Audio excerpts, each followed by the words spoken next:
Welcome to another video. Thanks for joining me. In this video, I'll be going over a few things with you in regards to the cost of flight training. As we all know, flight training can be quite expensive, and having an adequate plan and an understanding of the factors that could affect the cost of your flight training will help you to be well prepared when it comes to the finances. Now, there are so many factors that could affect the cost of flight training.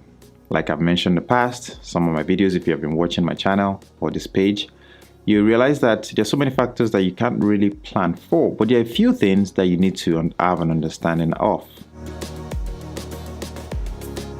We all have to understand that learning is something that is an individual goal. It's something that is done by the person that is seeking information. If the student isn't really putting in the work or the effort into learning, it's going to take a while for the student to perform, and that would lead to a lot of expenses that isn't necessary. And next thing that goes in line with this is preparation. In my last video, I remember talking about preparation for lessons, but in this one also, it affects the cost of training, because I'll give you an example. If you have a student that doesn't come prepared for lessons, well, what happens is that the performance is also poor, which means that you have to end up repeating flight lessons or ground lessons until the student is up to speed and the student is ready to progress to the next phase of the training. The next point is psychomotor skills, and psychomotor skills are basically our ability to manipulate the controls, use our legs and feet, use our eyes to interpret, use our hands to move the controls as well. And all these factors will definitely play a role, because not everyone is able to look, interpret, and then react at the same speed. Some people will be faster, some people will be slower, some people are just in the middle.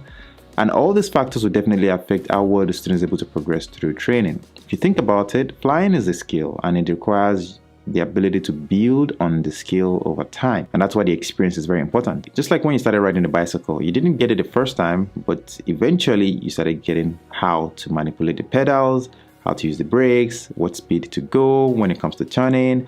And all these factors definitely just built over time. The same thing with flying. When you start flying, you have to build on those skills. How fast and how well you can move through these phases of learning will definitely speed up the process and save you tons of money. The next factor is just the cost. All right, now this cost is spread out in different areas, but the first one is the cost to operate the airplane. Obviously, we are renting an airplane to fly, and every flight school or every organization would often have a set rate for the cost of the airplane. So you have to consider that in your plans, because if, for example, you're going to have to do maybe 60 hours of training or 70 hours of training, well, multiply that by the cost of the airplane, and that will tell you how much you'll be spending just to rent the airplane. And that is excluding the extra lessons or maybe even the check rides and things like that.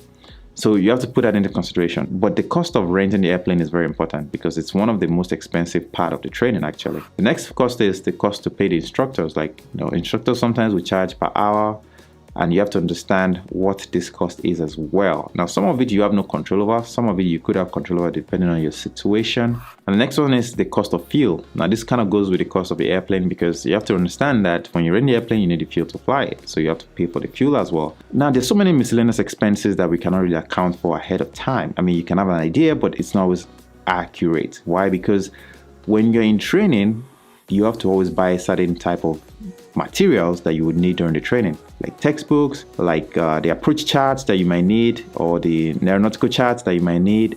And all these things are things that would change maybe every month or every cycle.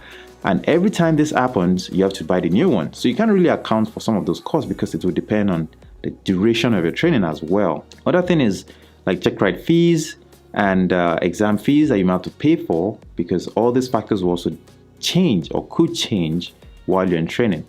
But having a good understanding and knowing that your flight training expenses isn't something fixed is very, very important. Because at the end of the day, you have to understand that flight training is a skill. It's not just go to class, sit down, learn, and then write an exam and pass and move on to the next phase. It's not like that. You have the knowledge portion, you have the flight portion, and you have to consistently work on the two until you're done with your training. And once you're done and you start working, it's a continual process. It's something that never ends.